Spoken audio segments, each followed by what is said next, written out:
Vamos a informar el día de hoy, inicia la semana, como siempre, sobre el quién es quién en los precios de los combustibles, gasolinas, diésel y gas. Esto es muy importante, lo repito, porque esto es lo que nos estabiliza los precios, el que no haya inflación, lo que se conoce coloquialmente y puede ser hasta mejor expresado y sobre todo más entendido, que no haya carestía, porque de la gasolina, del gas, de la luz, depende mucho la carestía de la vida.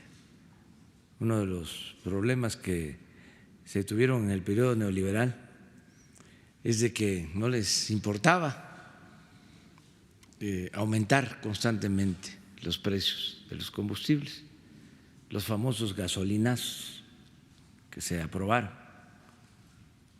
Entonces, ahora con esta información se mantienen los precios y esto ayuda bastante, mucho, a la economía popular. Y también mostrarles algo breve de cómo ya empezamos a trabajar en la construcción del nuevo aeropuerto en Santa Lucía. Ya la Secretaría de la Defensa, con su equipo de ingenieros a cargo del general Vallejo, ya inició y les vamos a mostrar cómo en 10 días se va avanzando. Y es también así, no es con ánimo de confrontar, pero es así como para decir suave, suave, suave, tengan para que aprendan. Entonces vamos a ver así este video, muy breve.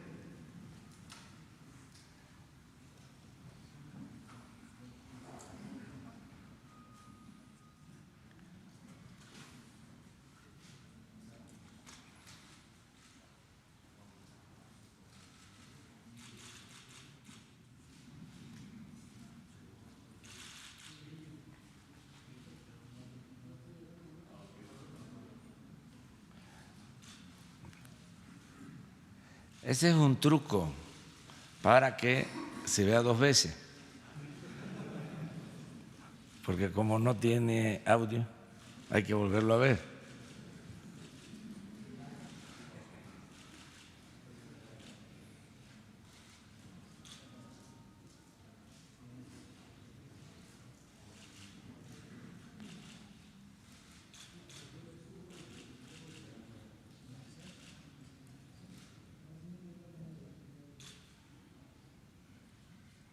Si quieren, esperamos, lo preparan y le pedimos a Ricardo. ¿Cómo es que se llama eso? Cuando van a dar a conocer una película. No, los cortos. Trailers. Sí.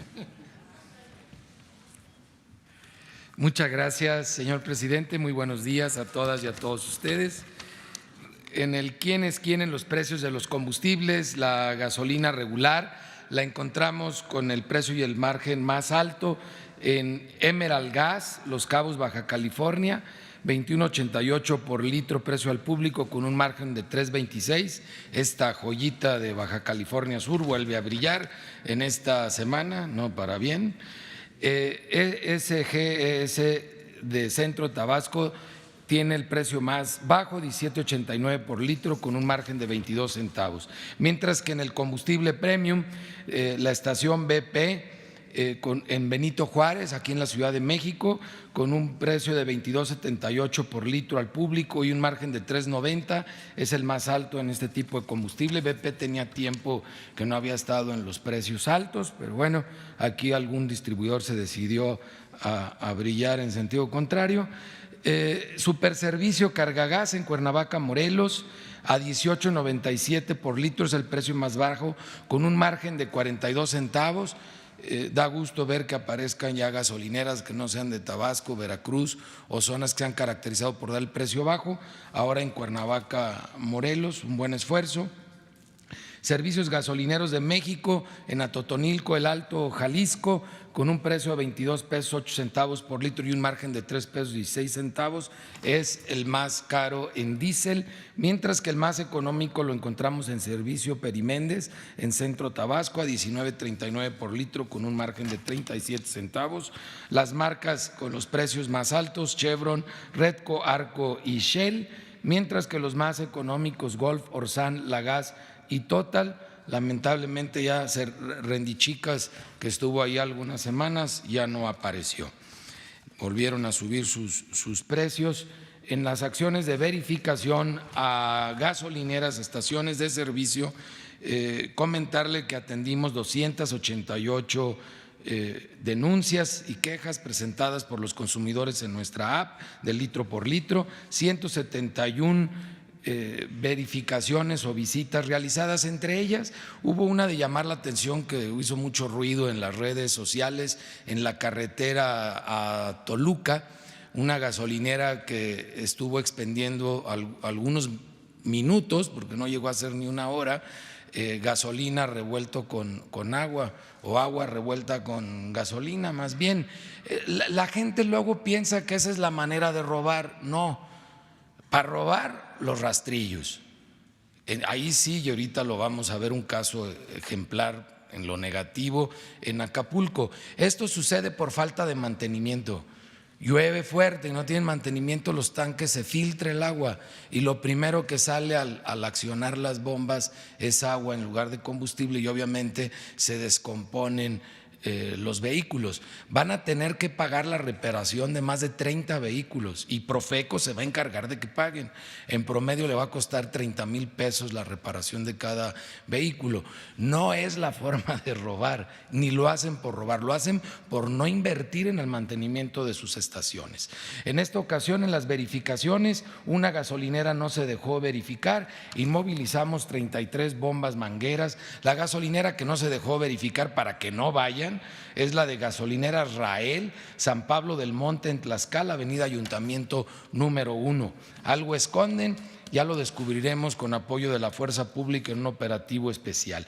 Y en Avenida Costero, Miguel Alemán número 2224, Colonia, Fraccionamiento Club Deportivo en Acapulco, Guerrero, encontramos todas las bombas de esta estación de servicio. Es la primera vez que inmovilizamos el 100% de las bombas de una estación de servicio. Los agarramos de la maroma completa porque estaban robando casi un 10% del combustible en todas las bombas. Y en consecuencia pues fue cerrada la gasolinera porque todas las bombas fueron inmovilizadas. 110,149 descargas en ambos sistemas de la app de litro por litro. Agradecemos que lo sigan descargando y sobre todo que lo sigan utilizando porque se vuelven parte de la fuerza de verificación a través de los consumidores empoderados en toda la República Mexicana para el litro por litro, para este tema importante de los combustibles. La gasolina más barata regular la encontramos en Coatzacoalcos, Veracruz, a 17 pesos con 61 centavos, mientras que la más cara a 21.99 en Los Cabos, Baja California Sur.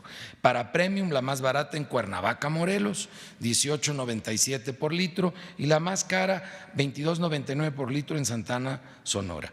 El diésel, el más económico, Medellín de Bravo, Veracruz, 18.99, y para variar la más cara 22.96 en Churumuco, Michoacán, que ya lleva meses dando el diésel más caro en todo el país. Nos vamos al quién es quién en el gas LP. y tenemos para tanques estacionarios el precio más alto en Tláhuac, Ciudad de México, Gas Express Nieto a 11 pesos con 2 centavos por litro, con un margen de 6 pesos 23 centavos, mientras que el más económico a 7.60 por litro en San Luis de la Paz, Guanajuato, lo está dando don Jesús Vázquez con un margen de 2 pesos 25 centavos.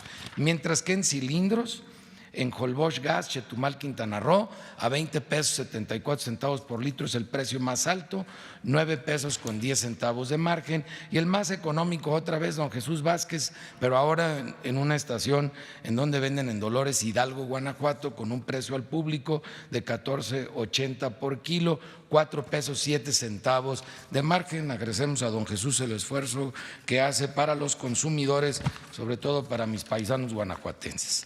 57 verificaciones realizadas a expendedores de gas LP, 12 con infracción, cuatro angelitos no se dejaron verificar.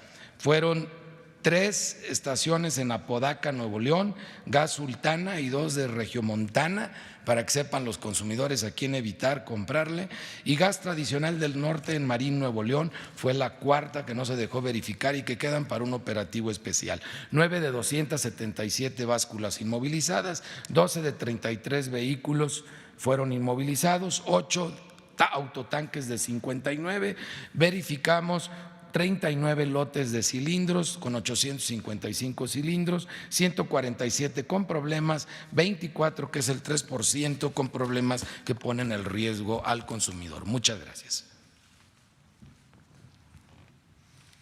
Muy bien, Ricardo. Sí, a ver, es el avance en la construcción del aeropuerto en Santa Lucía.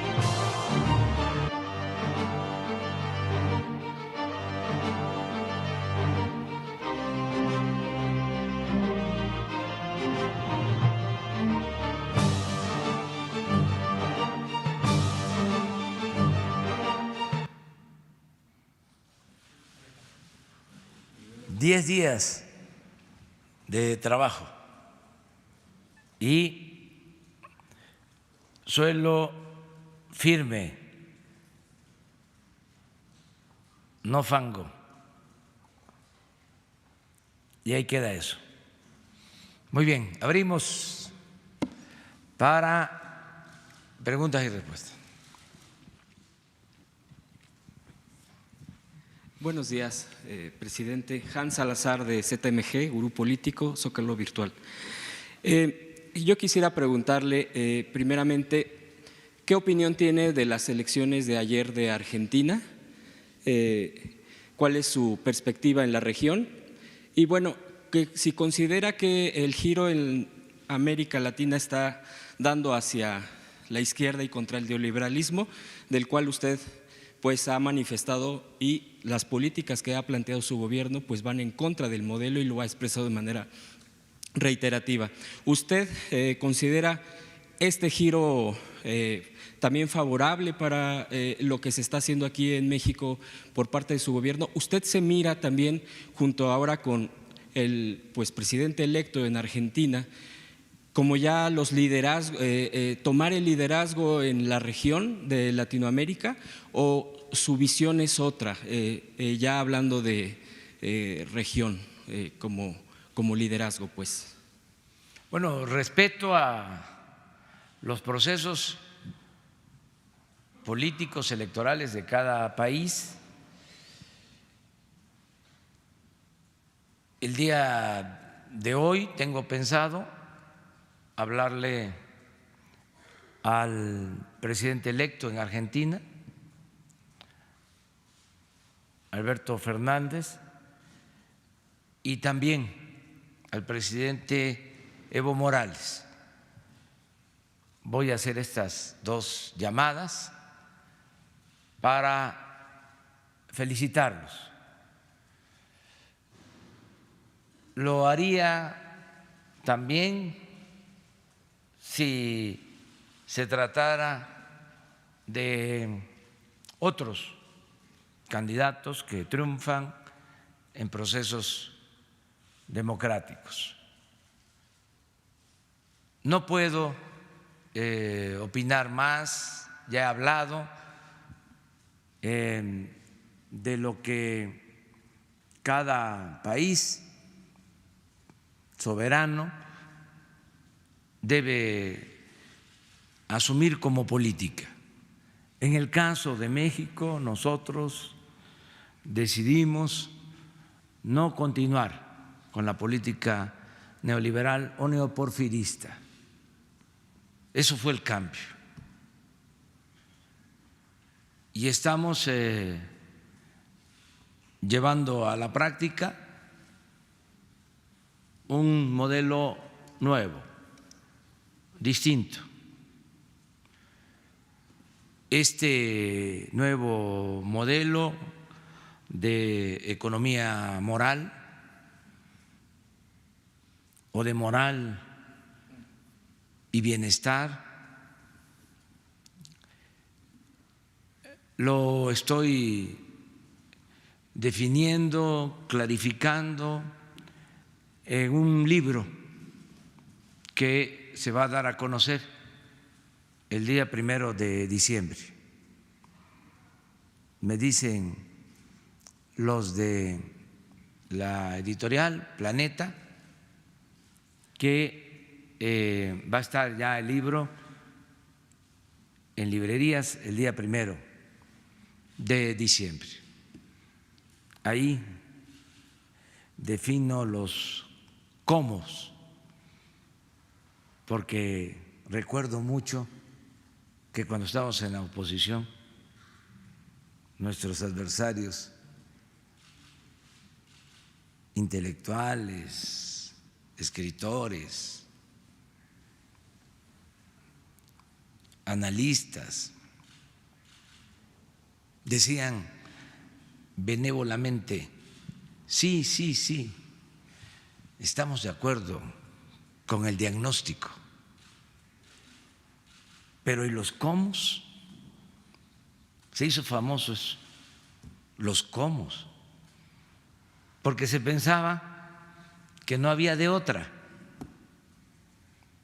que era neoliberalismo o la nada.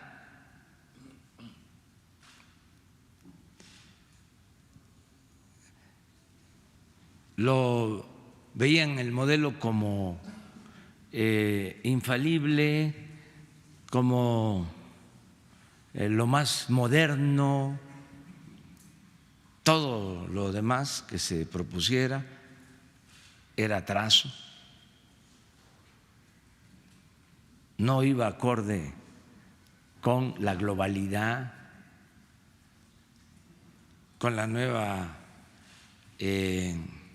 propuesta de la privatización. Se consideraba que la privatización era la panacea, que el mercado lo resolvía todo, que para qué el Estado. También solo de manera simulada, porque en realidad utilizaban al Estado cuando necesitaban rescatar instituciones financieras en quiebra y pasarle la deuda al pueblo, entonces sí usaban al Estado. Pero en el discurso lo que decían es de que el mercado se iba a hacer cargo del crecimiento económico, que si llovía fuerte arriba, goteaba abajo. ¿Para qué el Estado? ¿Cómo se iba a meter el Estado a promover el desarrollo, a distribuir la riqueza. Eso no le correspondía. Si había un aguacero arriba, pues iba a gotear abajo, como si la riqueza fuese contagiosa, permeable. Entonces, todos esos sofismas eran una pantalla, al final de cuentas, para saquear.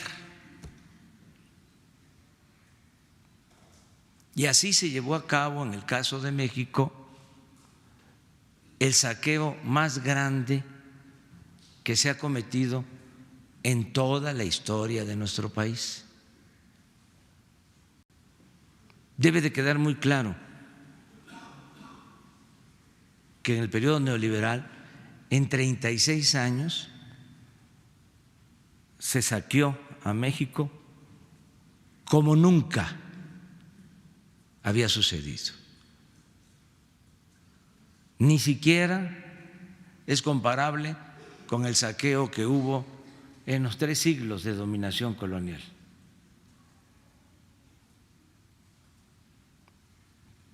Por eso decidimos no continuar con esa política.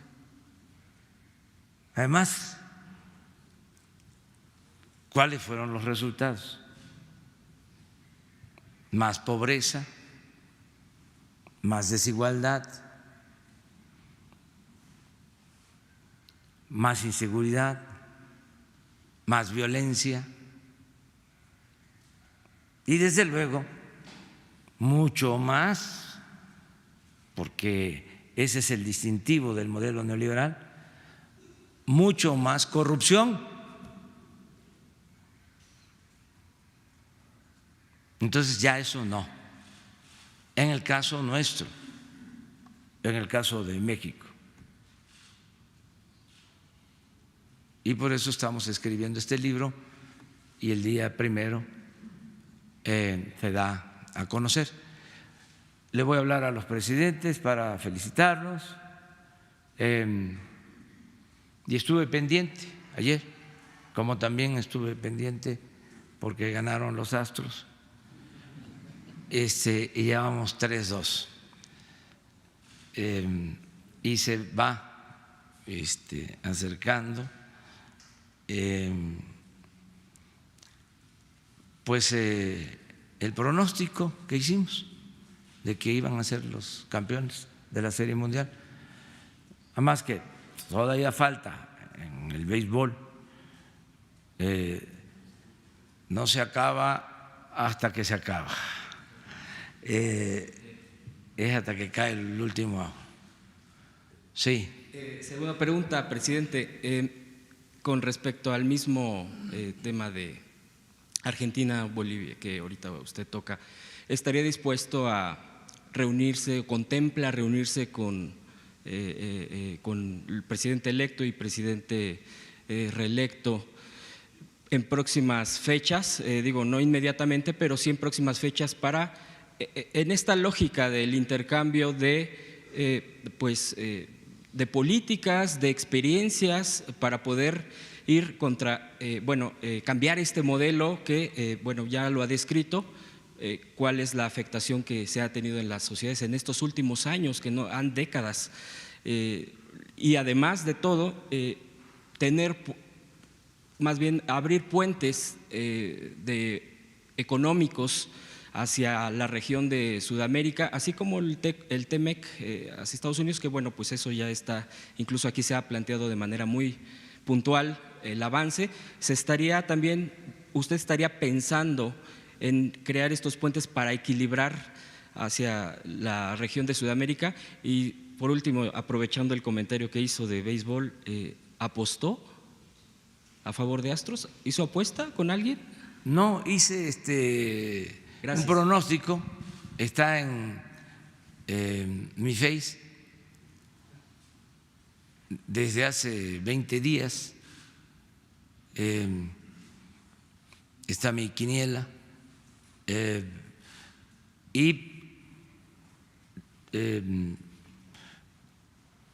pronostiqué que la final iba a ser Astro Dodger, no, Astro Cardenal, y ahí sí.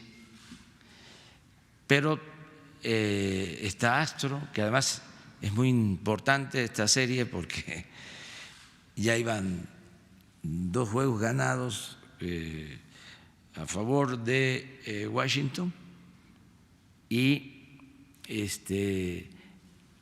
en Washington, o sea, los 2 ganados en Washington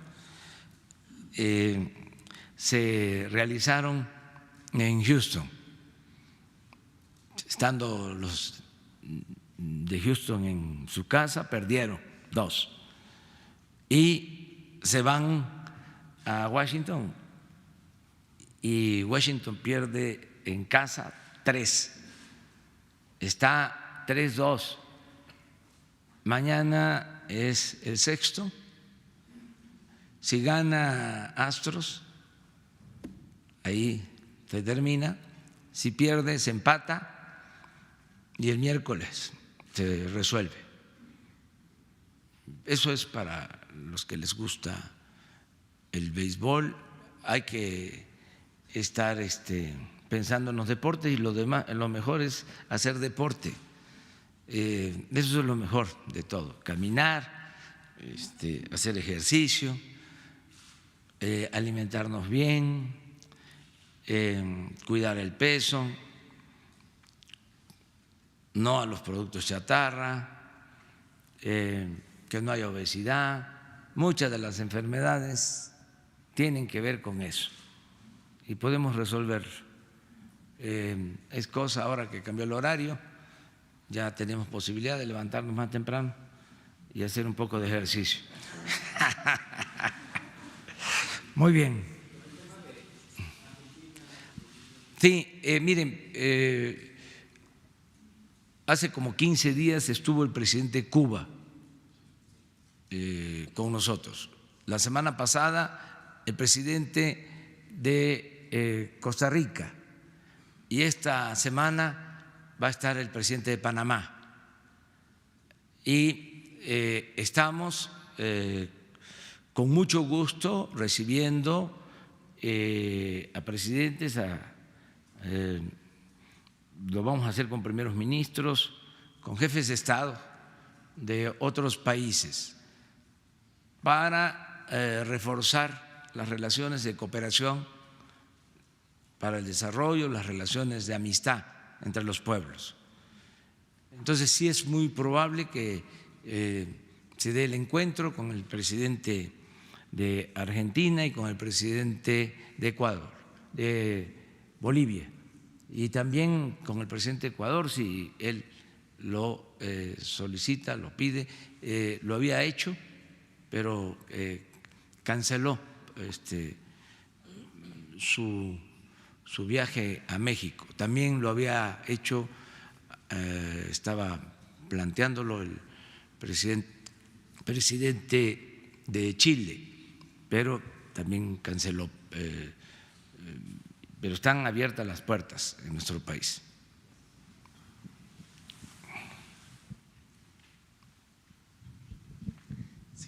Buenos días, presidente. José Sobrevilla, de Noreste, Veracruz. Hay una inquietud acerca de Michoacán por el asunto de la federalización de la nómina de los maestros. Le preguntamos cómo ha avanzado el proceso de esta federalización. Bueno, el propósito es que se actualice todo lo relacionado con el pago a los maestros. Hay desde luego un marco legal que rige el pago de las nóminas. El gobierno federal paga la nómina de los maestros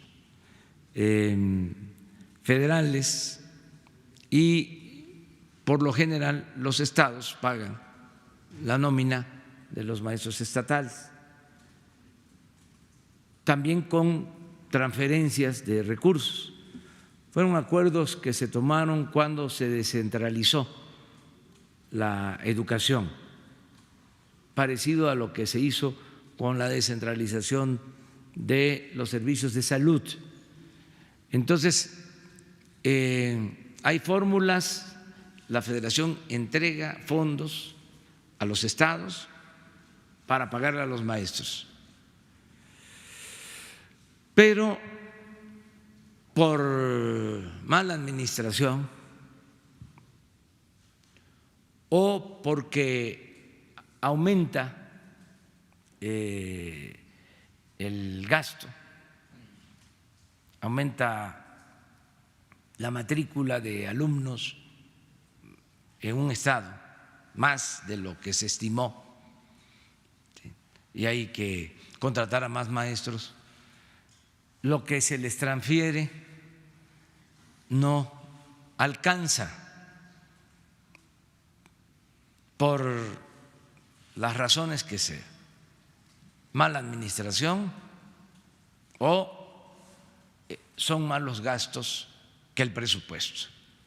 Entonces, había la costumbre de que a finales de cada año se les daba a los estados un complemento y cada estado negociaba su complemento de acuerdo a cómo se llevara con el secretario de Hacienda. Entonces les autorizaban. Esto también sucedía en el caso de las universidades, bueno, sucedía en todo. Había mucha discrecionalidad en el manejo del presupuesto. Habían los fondos para moches, fondos especiales para presidentes municipales, pues por eso las protestas. Al extremo de que los diputados manejaban presupuesto, se les asignaban 10 millones de pesos a cada diputado, o 15 o 20, y con ese dinero los diputados negociaban con presidentes municipales, con gobernadores, les daban esos recursos a cambio de un moche. Eso en complicidad con Hacienda, porque desde luego es una irregularidad. Los diputados no tienen por qué manejar presupuesto, no es esa su función. Entonces todo eso ya no se permite y cuesta trabajo que se entienda. Por ejemplo, ahora que se está por aprobar la ley de ingreso, pues los diputados con esa lógica dicen vamos a aumentar impuestos, vamos a que haya más déficit, vamos a calcular más alto el precio del petróleo y así tenemos supuestamente más dinero, hacemos una bolsa con eso y la repartimos para las organizaciones campesinas, las de la llamada sociedad civil, los gobiernos estatales, los gobiernos municipales, las universidades y todos contentos. ¿Pero qué significa eso? Más deuda, el aumento en los impuestos, el que no alcance el presupuesto y entonces se decida aumentar el precio de las gasolinas. Entonces todo eso ya se terminó, ya es lo que se tiene de conformidad con la Ley de Coordinación Fiscal, lo que le corresponde a los estados, lo que le corresponde a los municipios y lo que le corresponde al Ejecutivo. Sin embargo, se está haciendo una revisión para federalizar los servicios. En el caso de la educación, a ver, para que se les pague a los maestros igual como se les paga a los maestros federales, que se les pague a los estatales, nosotros nos hacemos cargo. Pero vamos primero a revisar la nómina. Vamos primero a hacer un censo escuela por escuela. Vamos a que se sepa cuánto es lo que se necesita y desde la Tesorería de la Federación, como sucede en el caso de los maestros federales, se les va a pagar a todos los maestros. Nosotros nos hacemos cargo. Aún si hace falta un mayor recurso, pero queremos tener la seguridad de que se maneja bien el presupuesto. No culpo a nadie, pero en el caso de salud, el llamado Seguro Popular era como la caja chica de algunos gobiernos estatales. Se usaba para otros fines el dinero. Entonces, todo eso es lo que se está regularizando. Afortunadamente hay entendimiento con los gobernadores, vamos bien, y el modelo que se está aplicando, el ensayo, es el estado de Michoacán, en el caso de educación. A partir de lo que resulte en Michoacán, empezamos a la federalización en todo el país, si así lo acepta el gobierno estatal, es decir, si están de acuerdo, es voluntario, no es obligatorio. Se puede llegar a ese acuerdo si ellos deciden que la nómina se federalice. Correcto. Segunda pregunta, presidente. ¿Cuándo va a conocer el pueblo mexicano las políticas para la cuarta transformación en medios públicos? Pues ya no solo las conoce, sino todos los días se dan cuenta los mexicanos que se informa como nunca había sucedido. Se garantiza el derecho a la información, no se oculta nada y así lo vamos a seguir haciendo. Desde luego se tiene que dar a conocer con más frecuencia, porque ya se hace, lo de los convenios o contratos de publicidad con las empresas de los medios.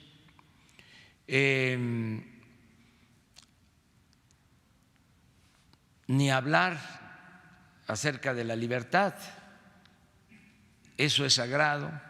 Nosotros no vamos a pedir que se despida a un conductor de radio, a un conductor de televisión, a un columnista de un periódico porque nos critica. Nos sentiríamos hasta mal porque estamos acostumbrados pues a la crítica desde hace mucho tiempo. Además sería inmoral que nosotros nos metiéramos a manejar la política editorial en los medios. Y se están dando cambios. Ahora que me preguntas esto, aprovecho para decir que lamento bastante, estuve pendiente, preocupado y también ocupado porque hubo un accidente de compañeros de los medios que nos acompañan a la gira, un accidente, se volcó una camioneta, se dio la atención,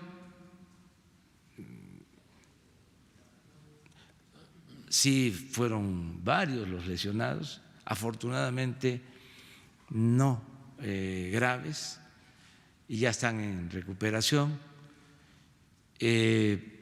Ayer comentaba yo de que pues hay que buscar la forma de evitar los riesgos que no necesariamente deben de ir a cubrir desde aquí.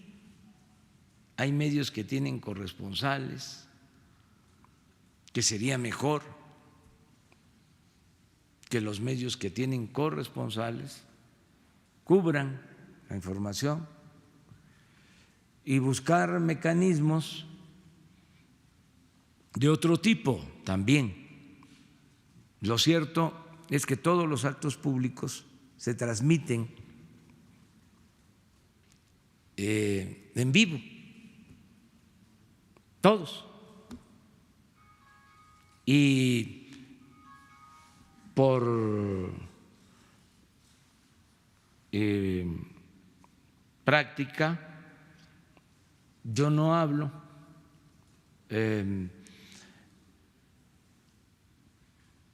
más que en los actos públicos. A veces llego a un estado y están los periodistas y me quieren ahí entrevistar y procuro esperar hasta el acto. Esto es para que los que van con nosotros, que están sacando maletas o no llegan, que como se dice, no se les vaya la nota. La verdad es de que no hablo, procuro nada más decir estoy muy contento de estar aquí, como lo siento siempre cuando llego a un estado, y vamos al acto. Y ahí se transmite. Si hubiese una cosa especial, grave, pues entonces sí, pero por lo general lo hago a través de el Face o del Twitter. Siempre lo hago así. Entonces hay que ver cómo se resuelve esto, porque me decían que se acortara el número de actos. No me alcanza el tiempo. Es muy grande el país y tengo que visitar todo el país, no estar solo aquí, sino los fines de semana a recorrer el país. Ya hasta les puedo decir, terminando la gira en las regiones indígenas, que es muy importante ir a ver a los pueblos indígenas, olvidados, marginados, porque también ellos desaparecieron durante la política neoliberal. Antes del neoliberalismo, pero hasta los años 80, tenían vida los centros coordinadores indigenistas Bueno, se fundaron la mayoría en los años 70.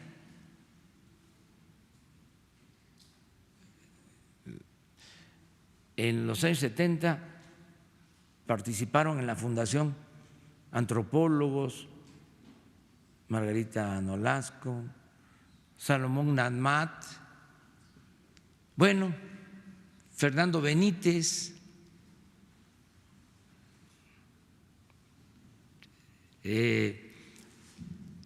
había una atención especial.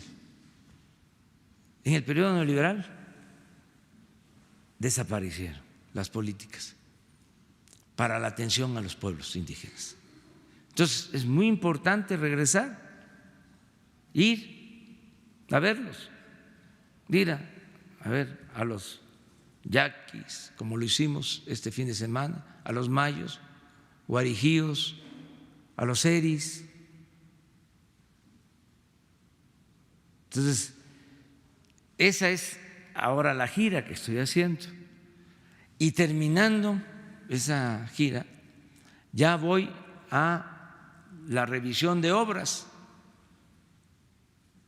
Vamos a estar en Santa Lucía, vamos a estar en las refinerías de nuevo, vamos a estar en Dos Bocas, vamos a estar en las plataformas, en los campos petroleros, vamos a estar en el Tren Maya, vamos a estar en el Istmo, vamos a estar donde se están construyendo carreteras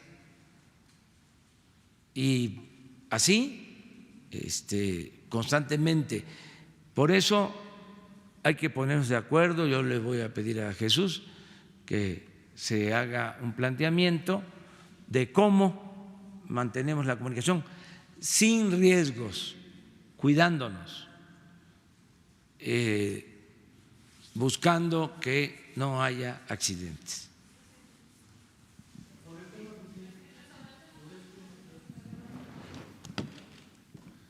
Gracias, presidente. Buenos días, Alejandro Lelo de la red de Círculo Digital. Preguntarle al presidente, ¿cuál va a ser la definición en este tema de el apoyo que se le da a los medios de comunicación, a los periodistas que hemos viajado con usted a las giras? Y se lo planteo en el sentido de que este apoyo que se da de traslado no es simplemente porque uno como periodista reciba una especie de dádiva, un trato especial, tiene que ver también con el cumplimiento del artículo 6º constitucional, que es el derecho a la información. Es una forma de facilitar el gobierno el cumplimiento de ese artículo. Y, presidente, ¿cómo garantizar también la seguridad de nosotros cuando hay ese tipo de giras? Porque este caso del sábado, este accidente, viene precedido de otros casos delicados. En diciembre nos extraviaron en la selva y en la zona de Centla, que usted debe conocer bien, porque en vez de irnos de Campeche hacia Chiapas por Tabasco, se metieron por la selva. Luego hubo otro incidente recientemente en Oaxaca, chocó una camioneta sin mayores problema. En Sinaloa se nos acabó la gasolina en plena carretera en una zona bastante insegura. En Chihuahua hace unos días se perdieron en la zona de la sierra. En diciembre en Nayarit trasladaron a los colegas en una camioneta pick-up, con todos los riesgos que esto implica, presidente. Y a pesar de que los municipios son los que pagan este tipo de vehículos, sí hay una corresponsabilidad de la Presidencia de la República. Y se lo digo también porque el sábado, de acuerdo con declaraciones de la gente de la propia presidencia, se le informó al área de logística, bueno, el primer viernes cuando recogieron las dos camionetas, que no estaban en muy buen estado y dijeron de todas maneras se las llevaron. El sábado, ese día se descompuso una de las camionetas, no la que chocó, y también es evidente, la camioneta que chocó, las llantas están completamente lisas. Entre todos estos incidentes antes de lo que ocurrió el sábado, platicamos con Jesús Ramírez para proponerle que nosotros podíamos pagar los medios, la renta de las camionetas, y que se rentaran unos vehículos en mejor estado, en mejores condiciones, con choferes más aptos, más capacitados. Y pues no hubo una respuesta favorable. Dijimos, bueno, nada más ayúdenos con la logística, que la camioneta esté en el aeropuerto para que podamos movernos, porque Como usted sabe, seguirlo en las giras es sumamente complicado porque uno maneja 110, 100 kilómetros por hora y su comitiva siempre va bastante más rápido, 120, 130 kilómetros por hora no lo podemos alcanzar. Además, llegar a algunos lugares es complicado. Hay zonas peligrosas, presidente. Cuando fuimos a los municipios huachicoleros en Hidalgo y en el Estado de México, por ejemplo, en febrero, fuimos en un vehículo militar precisamente por el riesgo que implicaba. Cuando fuimos a Ciudad de Reynosa traíamos un vehículo artillado del ejército protegiéndonos adelante y otro a la retaguardia, ese ya no era artillado. Entonces, presidente, ¿cómo lograr sobre todo la seguridad de los periodistas? Porque parece una ironía que cubrir la fuente presidencial también ya se convirtió en un riesgo para los periodistas en México. Si me puede responder eso, presidente, gracias. Sí, yo creo que ponerse de acuerdo con Jesús, hacer un plan, ya no es como antes, es que antes pues había una atención especial, se gastaba mucho en eso. Nosotros lo que estamos procurando es ahorrar en todo. Yo les puedo comentar que cuando estábamos en la oposición no nos cubría nadie. Durante años no había en los actos nuestros periodistas. Tengo que reconocer que durante mucho tiempo en la oposición solo nos cubría la jornada del éxodo por la democracia, lo cubrió la jornada completa. Luego que nos roban la presidencia y empezamos a recorrer todo el país de nuevo, un periódico, un periodista, Heliodoro Cárdenas, sí, de Milenio, no alcanzó a conocer todos los municipios, pero sí, yo creo que conoce de Heliodoro como el 85% de los municipios de México, el único. Él padeció de un accidente, porque traíamos dos camionetas, una adelante, otra atrás, y la de atrás que venía, no periodistas, sino compañeros que ayudan, y venía Helio, se volcó de Poza Rica para acá, por Huauchinango, Puebla. Afortunadamente también no pasó nada.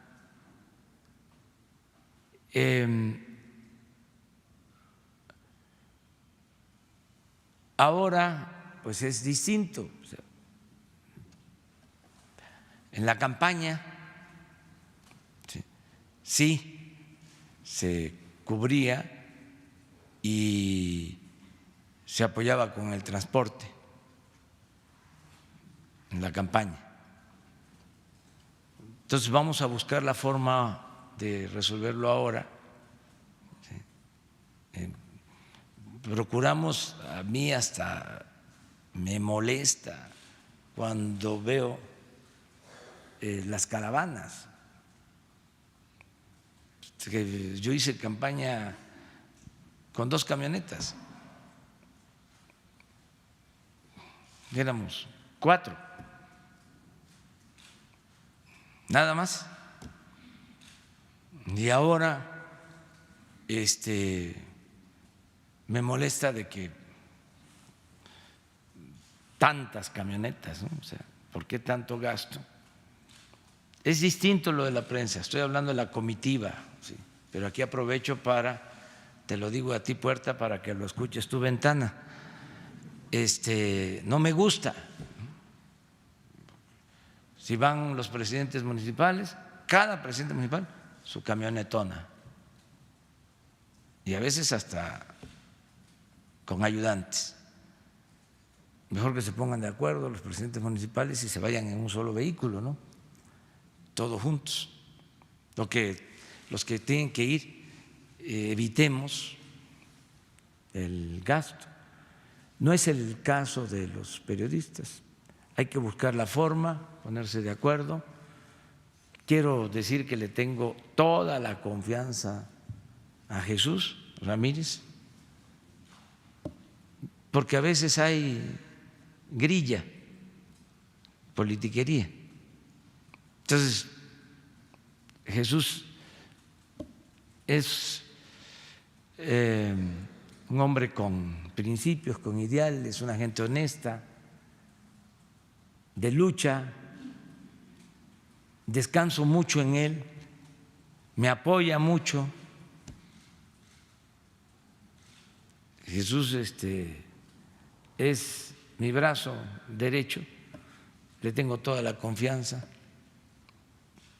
Entonces, además, fue periodista. Jesús fue director del periódico Regeneración, que llegó a tirar hasta 15 millones de ejemplares por tiraje, y fue periodista de medios. Y Jesús Cantú lo mismo.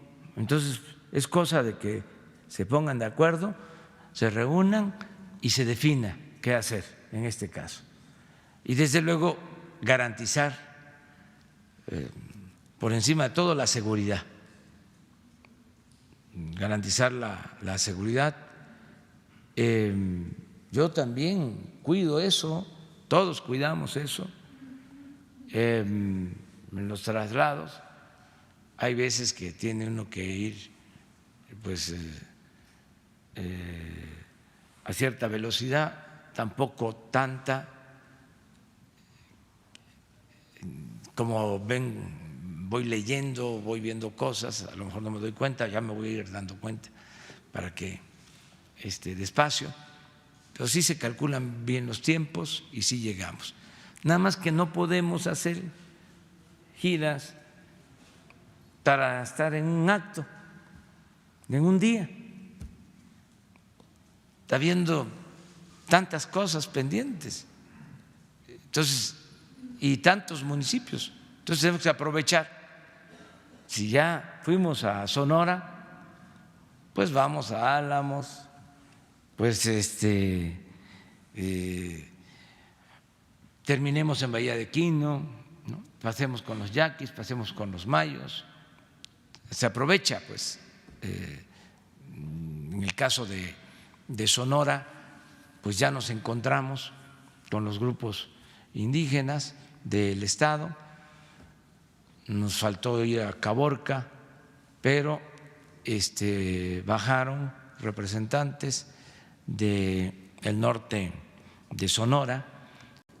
Entonces ahí vamos, y se tiene que mantener esta gira para recoger los sentimientos de la gente, y es mi trabajo, es lo que tengo que seguir haciendo. Presidente, me permite otra pregunta muy rápido sobre la Ciudad de México. La semana pasada se reforma la Constitución para que, entre otras cosas, la Procuradora del Distrito Federal pueda ser la fiscal ya en la siguiente etapa.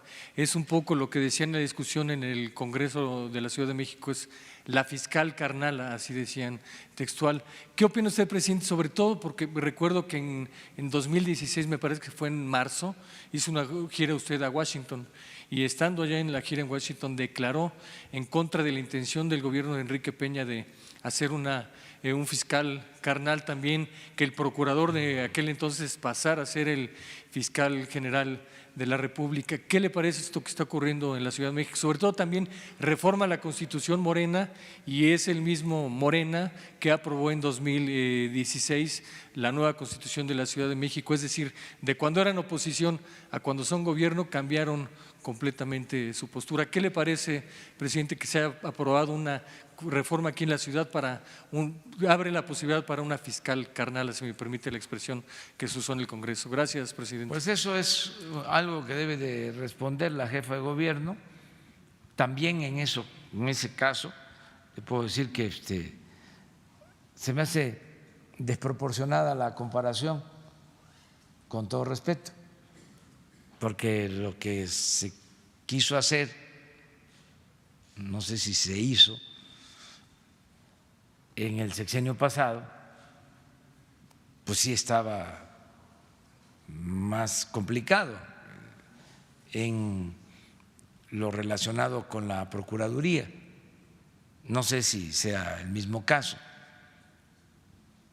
hay que verlo, pero desde luego que son situaciones distintas. No somos iguales, porque eso sí calienta. Y yo creo que Claudia Sheinbaum puede dar una explicación sobre este tema. Yo no estoy tan involucrado, tan enterado, sí tengo que saber de todo, pero pues son cosas que corresponden al gobierno de la ciudad, ¿no? Sí sé de Claudia Sheinbaum y sé de Ernestina Godoy, y las dos son mujeres de primera, íntegras, de lucha, honestas. Ernestina tiene una trayectoria en la oposición, en el gobierno, destacadísima. Ustedes saben que cuando yo integro el gobierno, en el 2000, hace casi 20 años, pues sí, para la jefatura de gobierno, yo quería a Ernestina como consejera jurídica, pero la busqué para decirle, porque venía del movimiento de abogados democráticos y me dijo: sí, pero tengo un problema, no me he titulado, estaba impedida.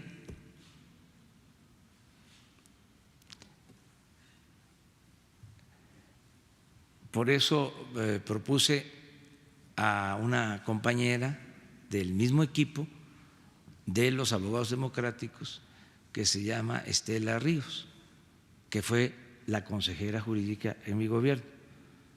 Pero estoy hablando de hace 20 años.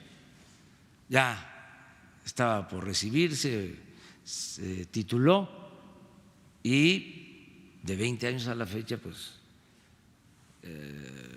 ha estado de diputada federal, diputada local, siempre en la lucha por la justicia, por la democracia, y es una mujer honesta, sin duda, igual que Claudia Sheinbaum. Y si se dicen, ¿cómo es la procuradora qué? La fiscal carnal, La fiscal como carnal. decía en el debate de la oposición. Está muy bien dicho eso, porque son compañeras de… Yo también, o sea, es mi fiscal carnal, ella también, porque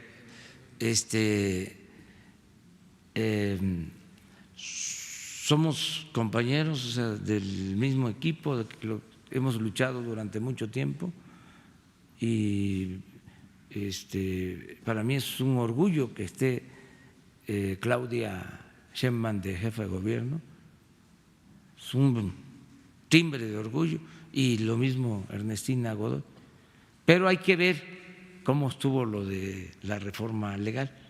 ¿Usted le sugirió a Claudia Sheinbaum que fuera Ernestina Godoy la procuradora? Eso Yo no plantearon sé, en la discusión. No sé si es por eso, o sea, eso lo va a resolver en Claudia.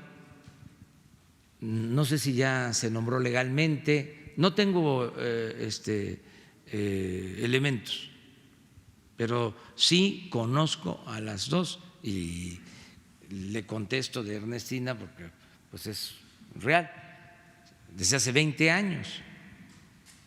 Y en 20 años es la misma Ernestina, no se enriqueció, o sea, no es corrupta. ¿Cómo no voy a tener confianza en ella? Claro que sí.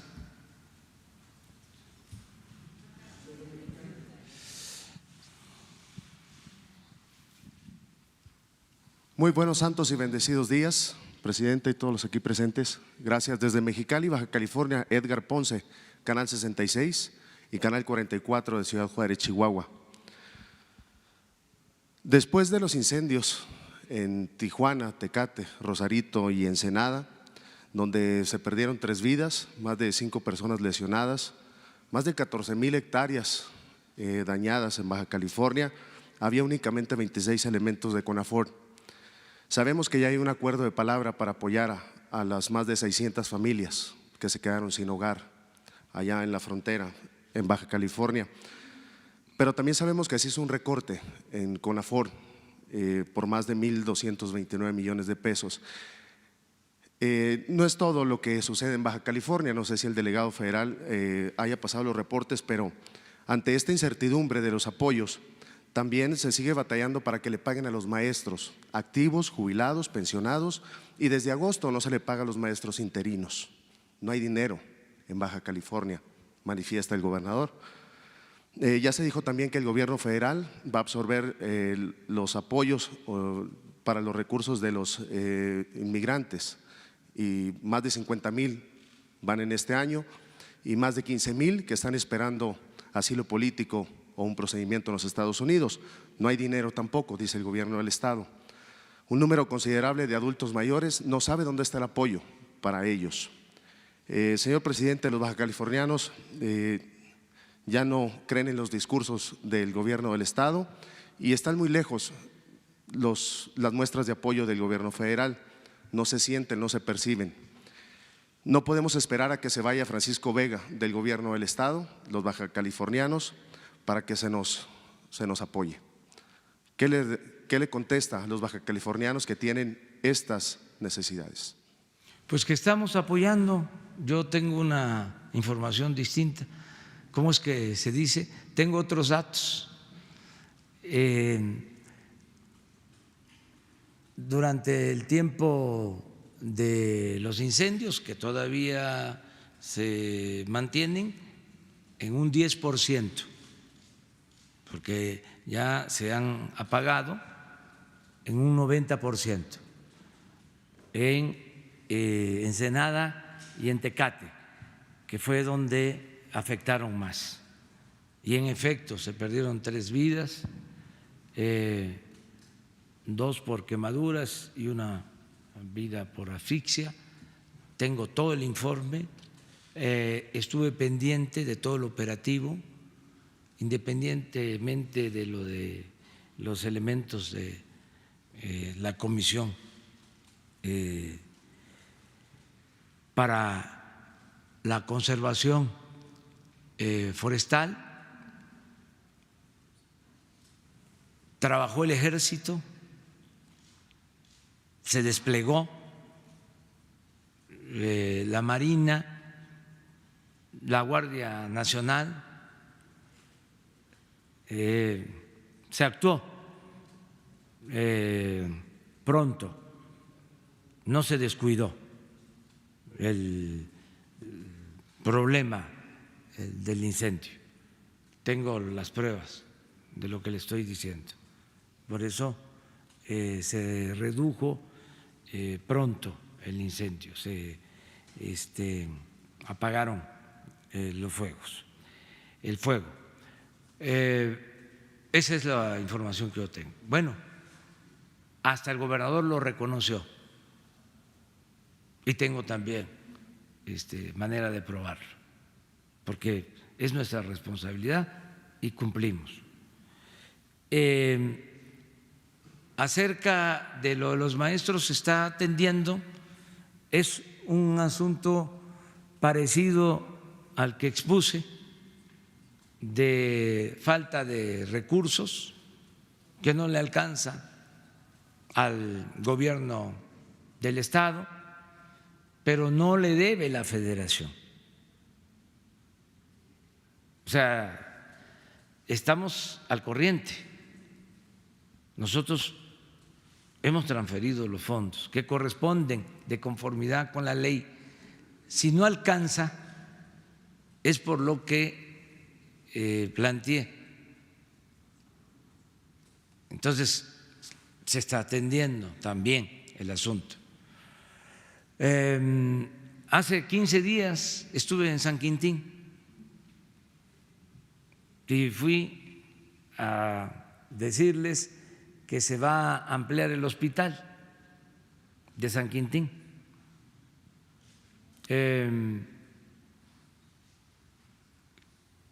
También no recibí quejas de que los adultos mayores no estén obteniendo sus apoyos, sus pensiones.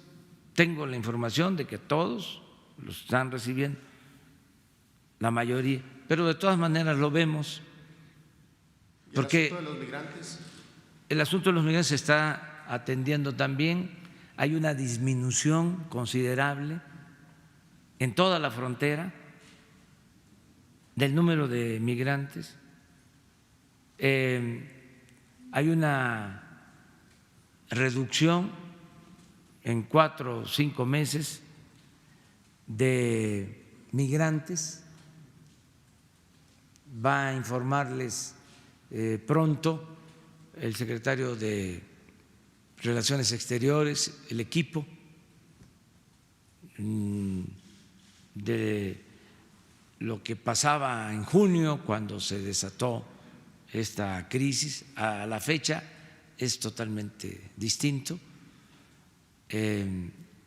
Ya podemos decir que se normalizó la situación migratoria. Me refiero a el tránsito por nuestro país de migrantes. Es distinto completamente. Por eso le digo que tengo otra información, tengo otros datos. Tengo la información también de que se llegó a un acuerdo para tratar las aguas de Tijuana, que es un acuerdo entre los dos países. Se van a poner plantas de tratamiento de aguas. Sí, es una inversión autorizada de 200 millones de pesos para Tijuana, aprovecho para decirlo. Aporta el gobierno de Estados Unidos la mitad y nosotros la otra mitad. Está funcionando el programa de estímulos para las ciudades fronterizas, la disminución del IVA, del impuesto sobre la renta, el aumento del salario mínimo al doble. En fin, estamos atendiendo la frontera, estamos atendiendo en todo el país. Nada más por último, bueno, ayer le gusta el béisbol. Los Águilas tuvieron el juego más largo de la Liga Mexicana del Pacífico, 22 entradas con Cañeros de los Mochis. Y saber si va a ir a la toma de protesta de Jaime Bonilla. No estoy asistiendo a los actos de toma de posesión de los gobernadores. Eso le corresponde a la licenciada Olga Sánchez Cordero, la secretaria de Gobernación. Ella me está representando en estas ceremonias cívicas importantes. Desde luego, yo les mando siempre mi felicitación a los que entran y también mi saludo y respeto a los que se van para agradecer lo que hicieron, aun cuando haya polémica, porque así es esto, no se es monedita de oro en este noble oficio de la política. Entonces, va a ir la licenciada Olga Sánchez Cordero.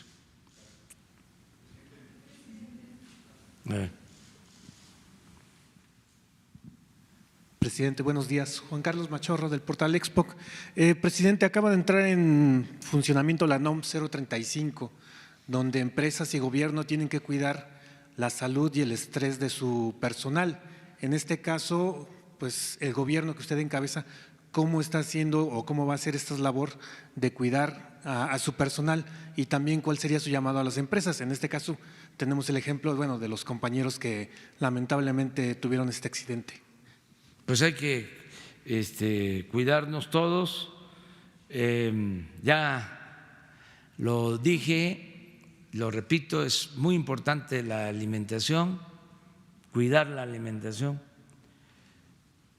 porque no comer demasiado es comer mejor y pues tener una alimentación equilibrada, de proteínas, de carbohidratos, de vitaminas, son los tres componentes, y comer lo más natural que se pueda, regresar a la dieta de antes, muchos casos, el frijol, el maíz, maíz y frijol es de lo mejor, porque se pensó de que las tortillas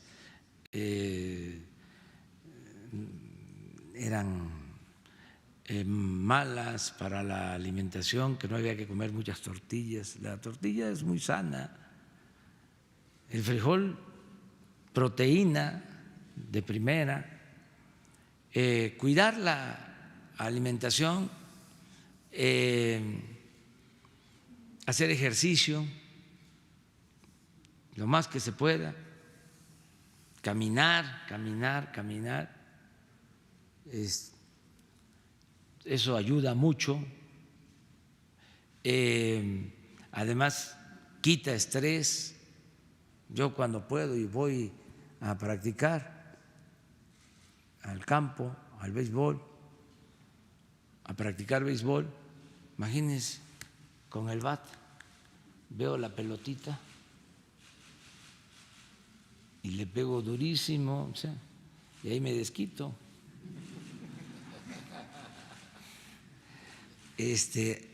Ahí me quito el estrés y estoy en otras cosas, y no angustiarse, serenos, tranquilos, no excitarse, despacio, y desde luego tener la conciencia tranquila. Eso ayuda mucho. El estrés viene también de portarse mal. ¿Cómo no va a estar estresado alguien que está robando? O sea, más en esta etapa se les puede caer, y al tambo. Entonces, hay que buscar eso, ¿no?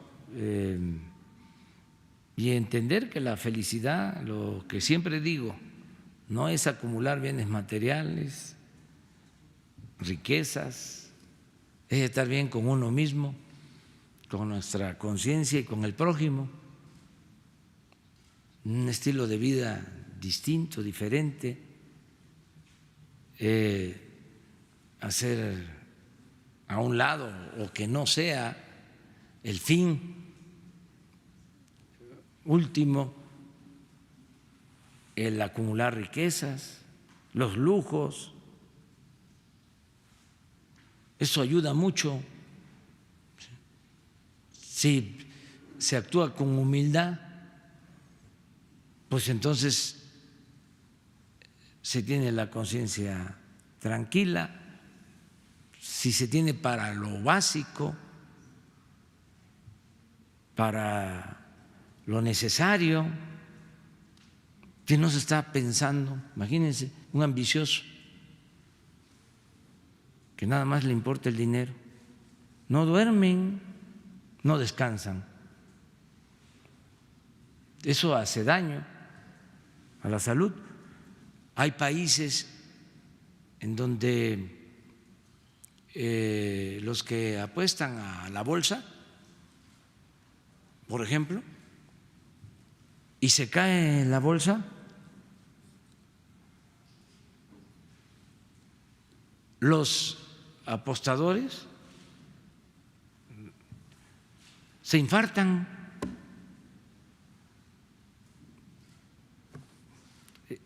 Sí, se suicidan. Imagínense eso. Entonces, hay que estar en calma, tranquilos. Una segunda pregunta, si me lo permite. Usted ha llamado en ocasiones a que el sector empresarial debe actuar de forma ética. Las personas y el equipo de trabajo que va a llegar a la presidencia de Argentina también ha mencionado que se tiene que tener un sector empresarial que, valga la redundancia, solo obtenga utilidades razonables. ¿Cómo nota usted que tiene que ser esta relación empresas con gobiernos emanados de la izquierda en Latinoamérica? Gracias. Bueno, en el caso de México yo pienso que la responsabilidad mayor la tiene el gobierno. El gobierno debe dar el ejemplo. El problema que se tenía era que el gobierno daba el mal ejemplo. Y entonces ya no se tenía autoridad para pedir a los demás un recto proceder. Si el funcionario público se metía a los negocios,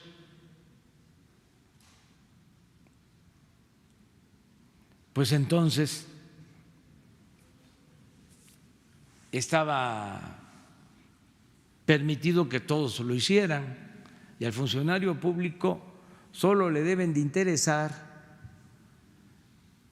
los negocios públicos.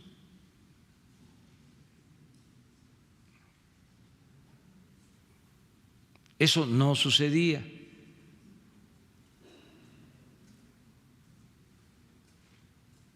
Si hay rectitud en el gobierno, entonces sí se tiene autoridad moral para pedir un recto proceder a todos.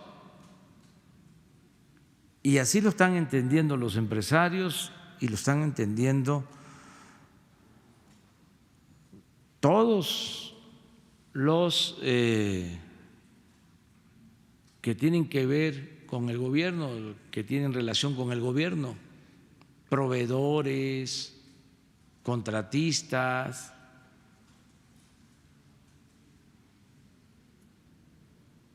Y ya lo hemos dicho, contratista que se vaya con el anticipo de una obra, aquí se le va a mencionar, le vamos a dar su premio como el que se les da a los que cobran más por la gasolina, y a ver cómo se va a quitar eso. ¿Qué le va a decir a su familia? ¿Qué le va a decir a sus hijos? Porque antes eso se aplaudía. Qué hábil ¿Qué vivillo? Ya transó, ya le ganó al gobierno, ya le ganó al fisco.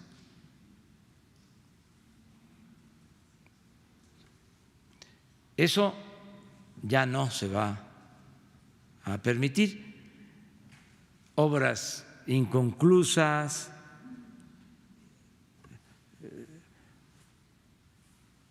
obras entregadas a quienes no tienen experiencia en construcción, pero tenían influencias y les daban los contratos. Políticos vendiendo medicinas, ¿qué pueden saber de eso?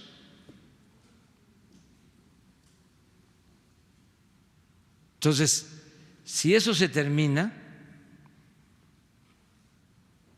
pues vamos a avanzar mucho en México.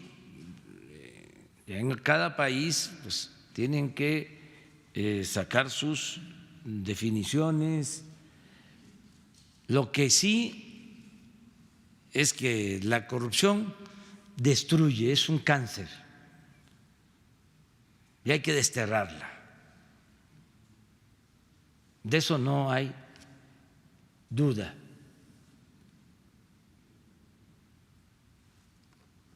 Y cuesta trabajo, pero se puede. Se puede, en el caso de México, por dos razones. Primero, porque existe una voluntad política a no permitir la corrupción. Estamos decididos a acabar con la corrupción. Yo quisiera que recuerden así al gobierno, que fue el gobierno encargado de acabar con la corrupción en la historia, porque son pocos los periodos de honestidad que han habido en la historia de México. Muy pocos.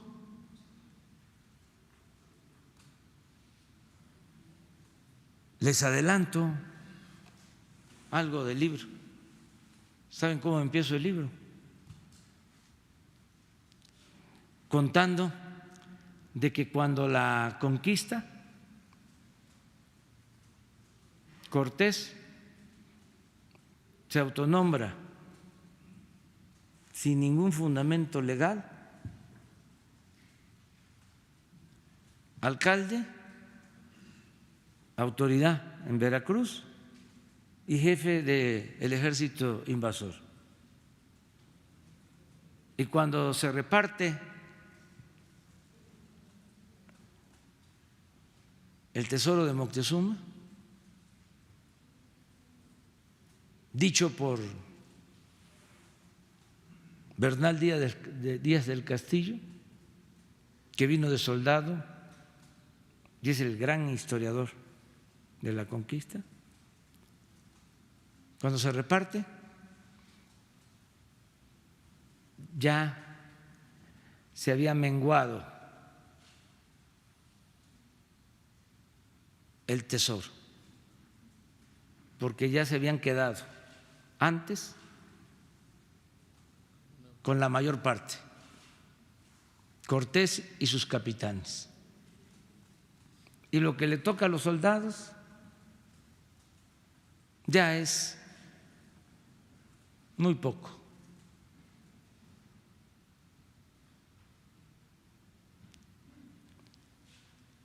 En la colonia, lo mismo, la corrupción. Y pongo algunos datos. En el México independiente, imagínense, Santana, 11 veces presidente de México. ¿Cuándo brilla la honestidad? En la Reforma, en la República restaurada, en los 10 años de gobierno de Lerdo y de Juárez y de Lerdo. porque los liberales de la Reforma surcían sus uniformes, entregaban buenas cuentas.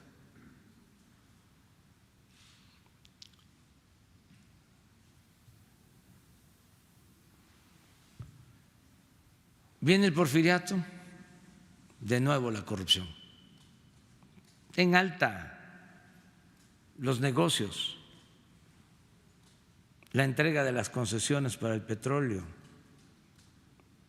los negocios con los ferrocarriles, con las tierras. No pudo la revolución con eso. Siguió la corrupción. Continuó. Acuérdense de lo que contaba Obregón, que cuando le quitaron el brazo en la batalla de Celaya, en el enfrentamiento con los villistas, no encontraban su brazo y él mismo decía que un amigo que lo conocía muy bien sacó una azteca, una moneda, y la alzó y vino el brazo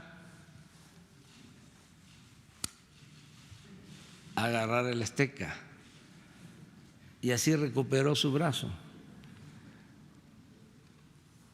Y luego, pues, ya saben que pasó, algunos sexenios menos, otros más, pero nada, ya lo dije al inicio de esta conferencia, se compara con el saqueo que se desató en el periodo neoliberal. No hay precedente. Entonces, imagínense lo importante para México, para todos los mexicanos, el que podamos decir, la Cuarta Transformación significó acabar con la corrupción. Y ahí sí ya me voy contento a Palenque. Ya. Y ese es el propósito y lo vamos a lograr. Y esto va a permitir el renacimiento de México, porque si no hay corrupción, hay presupuesto, alcanza el presupuesto. No hace falta aumentar impuestos, ni crear impuestos nuevos, ni endeudar al país. Lo que más dañó a la Revolución Mexicana, lo que tronchó la vida de la Revolución Mexicana fue la deshonestidad de los gobernantes. Y el último periodo fue nefasto.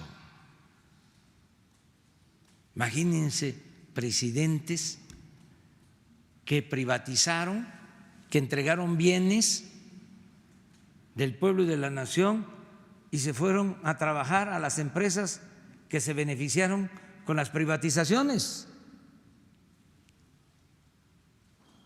Pero presidentes y secretarios de Hacienda y secretarios de Energía y directores de Pemex y directores de la Comisión Federal de Electricidad, una mezcolanza de poder económico con poder político. Eso es lo que no se va a permitir y es lo que nos va a dar la oportunidad de llevar a cabo este cambio. Gracias. ¿Qué tal, presidente? Buenos días. Cedric Raciel, del periódico Reforma. Le quisiera preguntar por una investigación que publicamos hoy acerca de que la Unidad de Inteligencia Financiera indaga el a un magistrado del Tribunal Electoral llamado José Luis Vargas, porque en recientes años incrementó de una manera sospechosa su patrimonio, según las declaraciones que hizo ante Hacienda, que no corresponderían con los ingresos que tiene un magistrado electoral. También se indagan depósitos que hubo a su cuenta bancaria, incluso en 2018, en un año pues crucial en materia electoral, cuando la ley les impide a los magistrados electorales precisamente recibir otro ingreso que no sea el que le paga al tribunal. Por favor, su opinión de esto. Bueno, si Inteligencia Financiera tiene esa información, es seguro que va a seguir su curso y va a llegar a la Fiscalía General de la República. No he podido tener audiencia o recibir a Santiago Nieto, porque me pidió que quería verme, no lo he podido recibir, posiblemente lo vea esta semana, y cada vez que hablamos me lleva asuntos para informarme. No tengo información sobre esto en particular, pero a lo mejor él sí tiene ya elementos. Es cosa de que la autoridad competente investigue sobre el origen del dinero. Aquí sí que aplica aquello de que se le tiene que seguir la pista al dinero. Hay cosas que no se pueden ocultar y una de ellas es el dinero, es difícil de ocultar.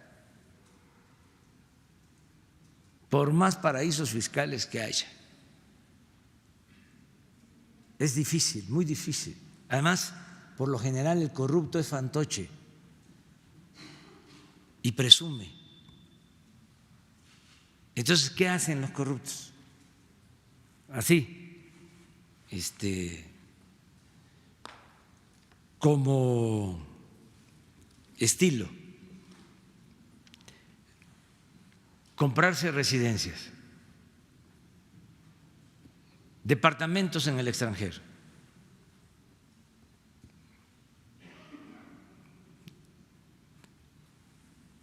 depositar dinero en bancos extranjeros, en fondos del extranjero, pero ahora ya por el acuerdo que hay entre las naciones, entre los gobiernos, para combatir el lavado de dinero, ya se tiene mucha información. Es muy difícil que no se sepa.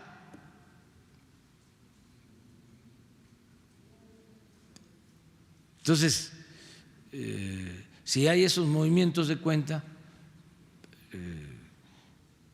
se tiene que investigar. ¿Qué magistrado es?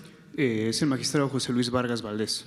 Y del Instituto de la Sala Superior del Tribunal Electoral, sí. Sí, no sabía. También, no por hablar de él aquí, ya es culpable. Eso tiene que demostrarse. No podemos nosotros utilizar juicios sumarios, ¿no?, para desacreditar a personas que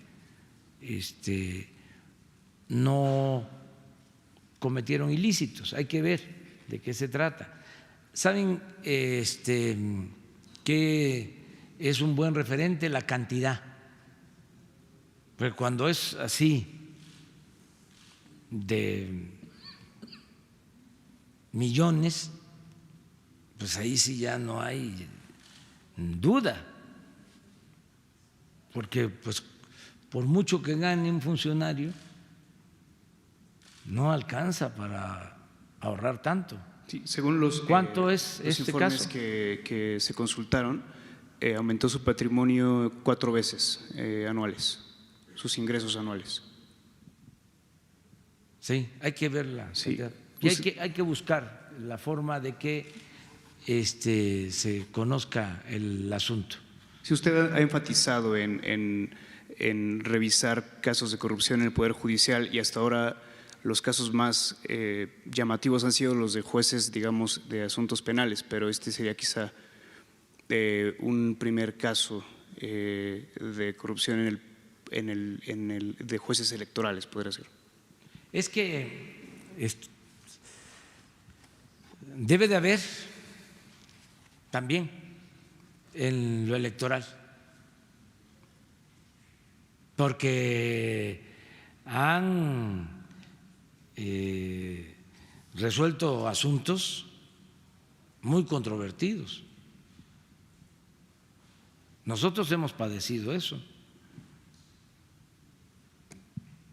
Y puede ser por fobia, por diferencias políticas, ideológicas, partidistas, pero si no es por eso, si no suena lógico, suena metálico. Si no es por eso, es por dinero. Pero ya eso se terminó y no se va a tolerar la corrupción. En este caso y en otros hay que investigar y que no se permite. Y qué bien que todos estemos pendientes y denunciando la corrupción. Sí, ahora que lo menciona, como dato, este magistrado pertenece al un ala de la Sala Superior que en la elección de 2017 del Estado de México propuso, por ejemplo, no sancionar el reparto de tarjetas, de la tarjeta rosa, y que también bateó las acusaciones de financiamiento ilegal, por ejemplo, de OHL a la campaña del Mazo. Sí, hay que investigarlo, hay que saber de qué se trata.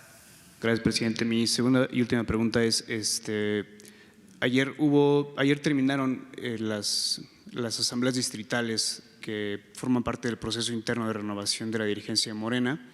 Se realizó la asamblea que le corresponde a Jitko Polemski y justo nosotros detectamos que hubo irregularidades allí en la votación. A los militantes se les entregaron acordeones, ¿no?, papeles con los nombres de los morenistas líderes que debían elegir como consejeros, entre ellos precisamente la dirigente Jitko Polemski, y esta irregularidad se repitió, no solamente ocurrió ayer, se repitió en muchas asambleas, esa irregularidad y muchas otras. ¿Qué opina usted de esto que está ocurriendo? Al final ya transcurrió la primera etapa. No me meto en estas cosas, solo decir que se equivocan quienes piensan que la gente es susceptible de manipulación. El pueblo no es tonto.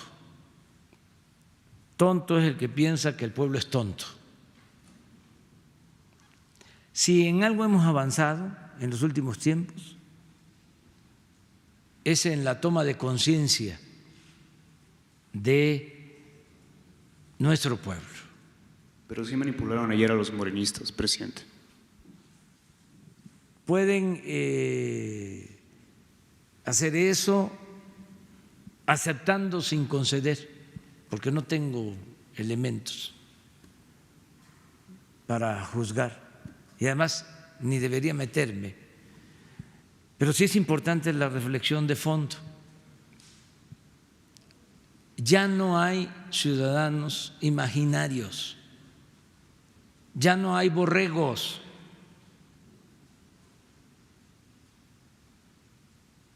¿A dónde van?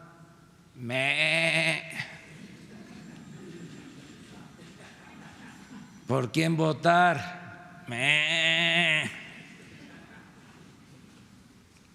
Ya no hay eso. Un aplauso por la politización que hay en nuestro pueblo. Eso es lo más importante, es en lo que más hemos avanzado. Si no fuese así, yo estaría en el piso, porque los conservadores no se resignan, se resisten, no aceptan los cambios, siguen atacando, un día sí y el otro también, y la gente nos apoya y por eso nos mantenemos. Es otra realidad. Ya se están llevando a cabo reacomodos muy importantes, se está cambiando la mentalidad del pueblo, que eso es lo más importante de lograr. Lo más difícil también. Siempre digo que hay veces que hay revoluciones y la gente sigue pensando igual. Y ahora, sin una confrontación armada, sin violencia, se está llevando a cabo un cambio de mentalidad. Y cuando cambia la mentalidad del pueblo, cambia todo. Entonces, pueden continuar esas prácticas caciquiles, antidemocráticas, pero no hay que menospreciar al ciudadano, a nadie, al ciudadano en general y en particular, en este caso, a un ciudadano militante de un partido, porque se supone que se trae una trayectoria de lucha, hay conciencia, son otros tiempos. Entonces, ¿qué va a suceder? Esto nosotros lo vivimos, que no acarreaban gente para ir a votar por candidatos distintos en la pasada elección. ¿Y qué hizo la gente? Ya estando ahí, votó en libertad.